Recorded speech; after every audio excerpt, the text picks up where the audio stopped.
inta uu socdo dagaalka ka dhanka dowladda Iiraan ee ay wadaan Mareykanka iyo Israa'iil waxaa si weyn u soo shaac baxay laba ciidan oo loo arko lafdhabarta difaaca ee dowladdaasi Iiraan waa ciidanka ilaalada kacaanka iyo ciidanka Basij su'aasha la isweydiinayo laakiin waxay tahay maxay ku kala duwan yihiin labadaani ciidan kee ayaa hogaaminaya dagaalka dibadda midkee ayaa ilaaliya gudaha sida ayayna u wada shaqeeyaan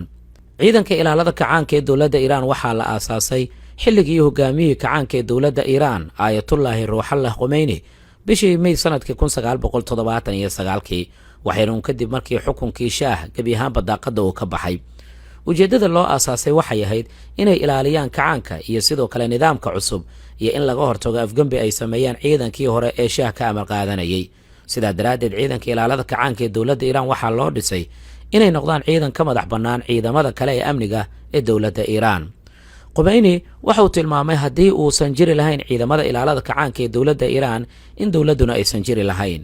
qodobka 150aad ee dastuurka dalkaasi Iiraan ayaa dhigaya in ciidamada ilaalada kacaanka ee dowladda Iiraan ay sii jiri doonaan si ay u ilaaliyaan amniga guud ahaan iyo guulaha dowladda Iiraan laakiin aan kula wadaago macluumaadka ciidanka Basij ereyga Basij micnuhu waa abaabul waxaana la aasaasay sanadkii 1979 kadib markii Khomeini uu ku baaqay in la dhiso ciidan ka kooban ilaa 20 milyan oo ruux ciidankan waa dadweyne aad u tababaran oo tabaruc ah xubnaha doonaya inay ku biiraan ciidankan waxa lagu qiimeeyaa daacadnimada diimeed iyo qarannimadooda siday daacad ay ugu yihiin qaar kalena waxay ku biiraan si ay weelaan fursado dhaqaale iyo waxbarasho tirada ciidamada ilaalada kacaanka ee dowladda Iiraan waxa lagu qiyaasaa in ka badan 126,000 oo askari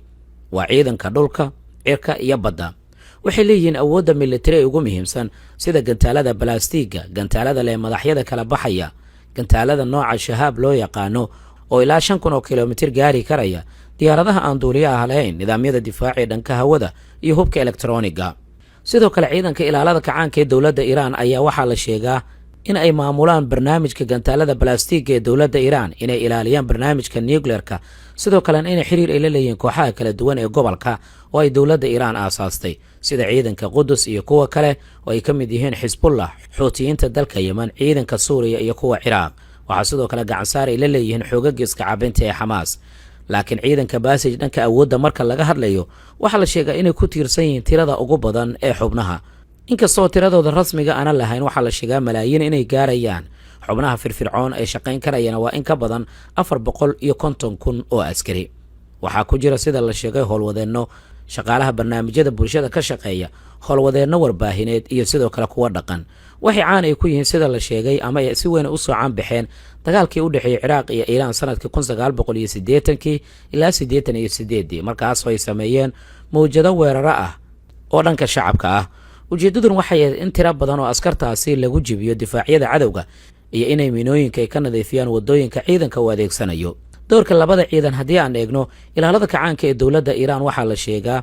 inay iyaga hogaaminayaan dagaalka dibadda waxay qayb ka yihiin dagaalka iminka soconaya ee Mareykanka iyo Israa'iil u dhaxeeya waxay hogaamiyaan weerarada militariga ee dibadda waxay qaadaan weerarada gantaalada iyo diyaaradaha droniska ee ka dhanka Israa'iil waxay ridaan gantaalada balaastiga ee lagu beegsanayo saldhigyada Mareykanka waxaana ay ka shaqeeyaan xakamaynta marinka Hormuz laakiin ciidanka Basij waa ilaalada gudaha waxay diiradda ay saaraan ilaalinta gudaha ka hortagga kacdoonada xilliyada nabaduna waxay qabtaan ilaalinta akhlaaqda bulshada kormeerka wadooyinka howlaha gurmadka marka masiibo ay dhacdo inta dagaalku uu socdana waxay joojiyaan mudaaharaadyada waxay la socdaan dhaqdhaqaaqyada internetka waxay qabtaan dadka lagu eedeeyo inay la shaqeeyaan cadawga tusaale ahaan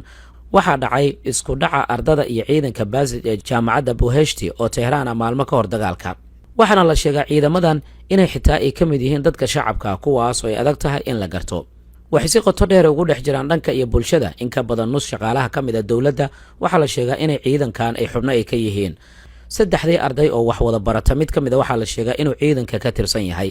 sababtuna waa in 40% kuraasta jaamacadaha in loo qoondeeyo xubnaha Basij waxay qaataan amaah waxaana loo fududeeyaa